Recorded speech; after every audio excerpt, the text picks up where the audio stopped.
আর হ্যাঁ, তোর আবার 7 ঘন্টার বেশি কাজ করলে 1 ঘন্টার ব্রেক দিতে হবে। এটা সিস্টেম। আমাদের টোটাল দেখা গেছে যে আমাদের আবার আধা ঘন্টা তোর আনপেইড থাকে, আবার 10 মিনিট পেইড থাকে। আমরা একটা মাঝখানে 10 মিনিটের ব্রেক দিই। ওটা পোলা কই যে সিগারেট টিকেট খাওয়া লাগে না, আর এটা পোলা মাইয়া সবাই সিগারেট ব্যাপ খায়।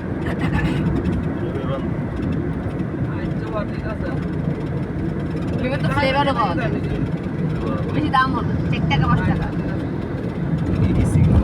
হ্যাঁ, কিন্তু ওইটা তোর পেন ড্যামেজ করে আরো বেশি।